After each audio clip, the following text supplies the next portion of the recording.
want you to understand that within everything in this world, familiar spirits, seducing spirits have infiltrated their way into, and you can view it in the marketing. I decided to take a trip to different stores to take a look at what I found.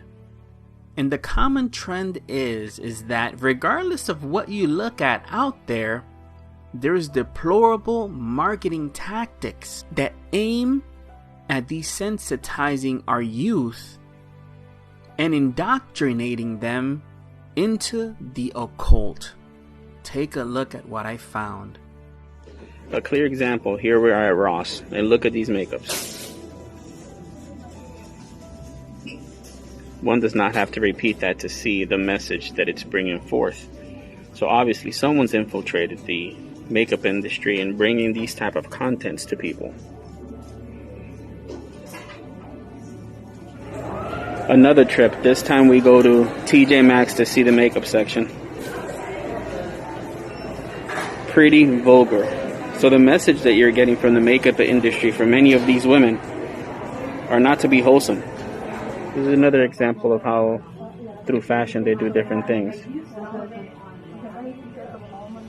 Ouija has a lot of different mystical stuff that if you wear it, it says listen to the spirits. And then look at this.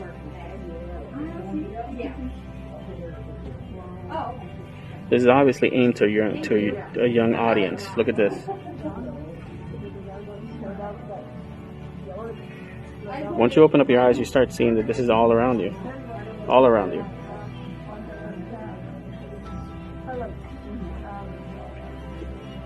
Now let's be clear here. Depending on where you grew up, you have a different culture. Let me give you some examples.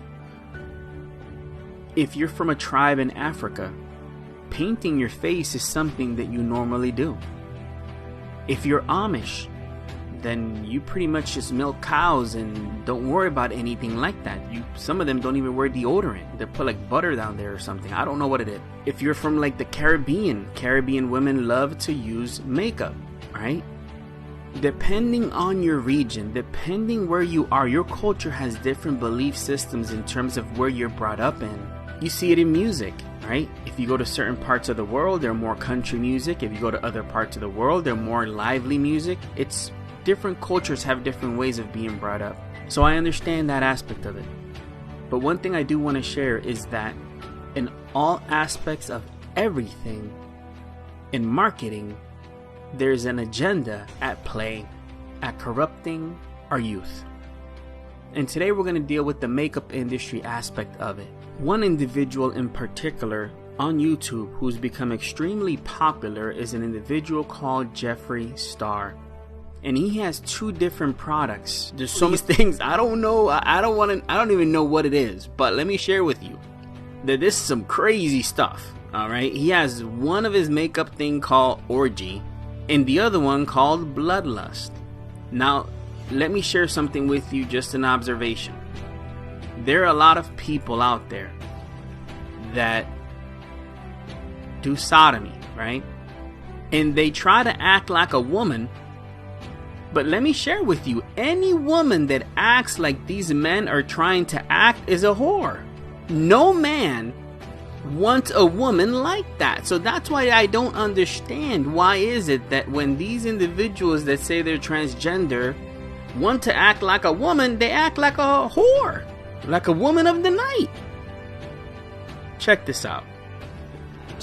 I told you I would maybe make a nude collection in the future, and little did you guys know it was the next collection. So, no pun intended, but this collection is very big. Of course, we have the big Orgy palette. We have a mini with all glitter metallics, okay? One of my favorite things I've ever created. We have finally a nude liquid lipstick vault. We have all brand new lip gloss shades from The Gloss formula for this entire collection. Look, we did red, we did blue, and to me, Blue Blood was very royal. Like, that was my royal moment. I did not want to call this palette Royal Blood, Purple Blood. I think that's too easy. With Jeffree Star Cosmetics, we always want to take it to the next level. I want to invoke some feelings. I know it's makeup, but I like to have a real theme, almost like I'm launching an album every time, you know what I mean? So from Jawbreaker to Thirsty to now Bloodlust, I want to bring you guys feelings and like, hello, good morning, hi packaging. This may be one of my favorite unit cartons I've ever done. I love it.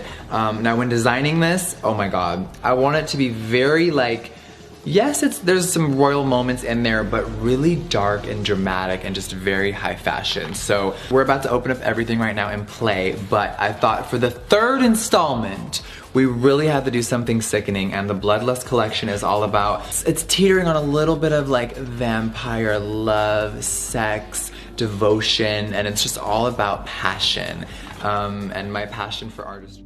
We have Rihanna. Rihanna, you know her that she was in that relationship with Chris Brown, right? Where she got abused at one point. Well, why would she want to sell some makeup talking about being spanked? And one of her cosmetic says gold digger. It doesn't say gold digger, but it says gold digger. This is just an example of some of the things that you see, just like when you see a tree, an orchard tree, and you see the fruits. Pay attention, something is going on. Here we have Essie, sugar daddy. Now, think about this. We're talking about the young audience out there. If there's a 16-year-old girl who sees this and is thinking about doing something wrong, what is this going to promote? Sugar daddy. This one's just straight up obvious. I mean, I'm not going to read it, but look at this. This is the type of marketing tactics in the makeup industry that are taking over. But like I mentioned, I'm just discussing the makeup industry today. There's way more out there. Now, before we continue, let's look at a couple of examples here.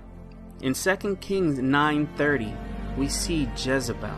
And when Jehu was come to Jezreel, Jezebel heard of it, and she painted her face and tired her head and looked out at a window. So Jezebel was a woman who, before she even did what she had to do, she had to look good. You know, she was like, I'm not going to go out there even look out the window without me getting my makeup done. You know, and Jezebel was a very evil woman, 100%. Right? So as you look at the makeup industry, and if you're a person who uses makeup, and I'll use my wife as an example. My wife, you know, we come from the Caribbean. My wife uses makeup. She puts herself together. There's different reasons why you would put yourself together. And that's where you have to analyze yourself as a woman. Are you doing so because you want to be seductive? Because you want to tempt men out there? Why are you doing the things that you do? And this also goes for many men as well. Because we also see the example of Esther. In Esther 2:12. Now when every maid's turn was come to go into King Ahasuerus, after that she had been 12 months according to the manner of women, for so were the days of their purifications accomplished, to wit 6 months with oil of myrrh, and 6 months with sweet odors, and with other things for the purifying of women. In this example, obviously they're getting ready. Right? They're getting ready for their groom, and they're trying to get themselves proper. They go through the different rituals, different presentations. And when you saw some of these women, even in the Old Testament, they put themselves together elegantly, beautifully. There's nothing wrong with that. You know, it's why you're doing what you're doing. But as you're looking at the makeup industry as we know it in 2020, look at this one, NARS makeup. Look at the names. NARS Orgasm Blush. NARS Super Orgasm Blush. NARS Deep Throat Blush. I mean, guys, I don't know how I can tell you. This is pretty obvious. And think of a teenager that's putting their hands on this, right?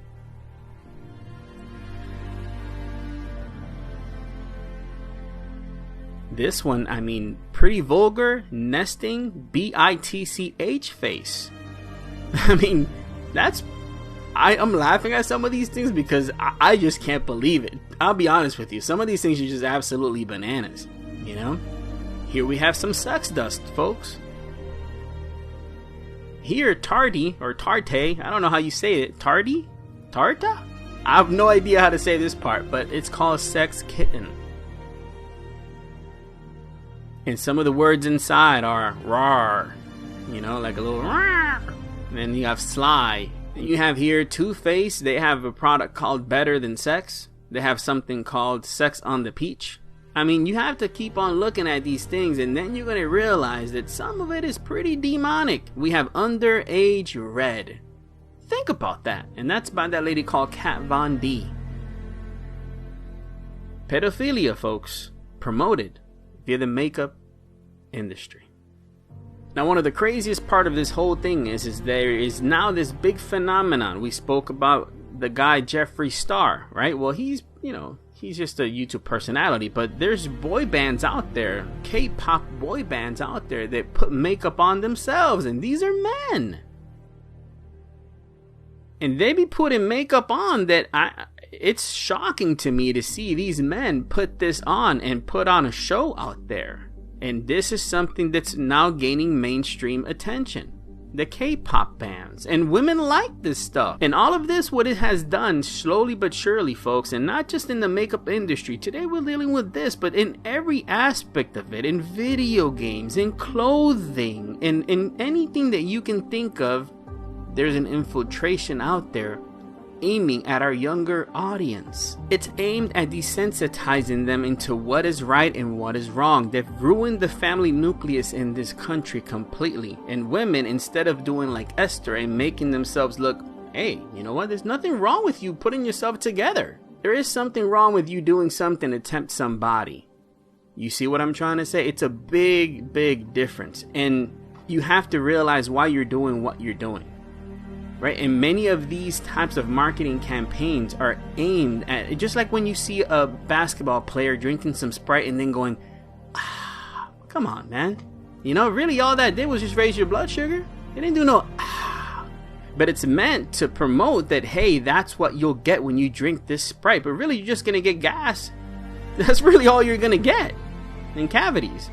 And the same thing with this is promoting that if you buy this, it's going to be better than sex. But really, once all that makeup comes off at nighttime, ooh boy, what are you facing right there next to you? I'm just being honest with you. So be careful with these things with your children. I'm not talking to adults here. You're an adult.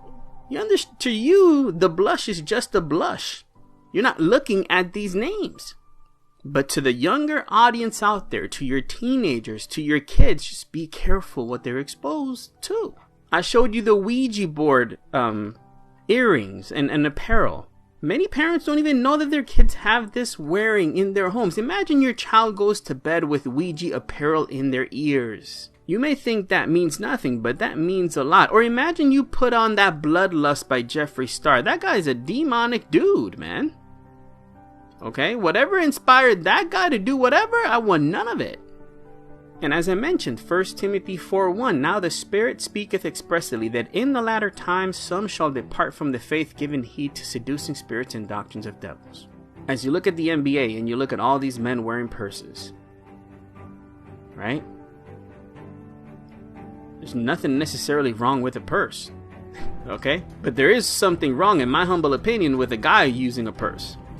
Because all of that it's doing is blurring the lines. You see what I'm trying to say? They're blurring the lines and they're desensitizing people. And these are seducing spirits in our society trying to ruin the character of a man and the character of a woman. Now, some would say that if a woman is an Amish woman and you look at her and the external appearance looks amazingly holy, then that's the right standard for a woman. But there are a lot of women that look like that are demons as well, okay? And there are a lot of doctrines and denominations out there that you look at a woman and you're like, whoa, this woman must be holy. But really, they don't believe Jesus Christ is God. They don't believe Jesus Christ is the only way. They believe doctrines of devils. So don't be fooled by the external appearance. True change that God does in a woman, or true change that God does in a man, comes from the inside out. I've been to congregations where they have certain rules and certain things, but people, when they go to the church, they look holy as can be, but when they walk out of the church, they walk out the same, because they're focusing on switching the outside versus the inside. But the Word of God says, Joel 2:12, right? Where it says, therefore also now saith the Lord, turn ye even to me with all your heart, and with fasting, and with weeping, and with mourning, and rend your heart and not your garment.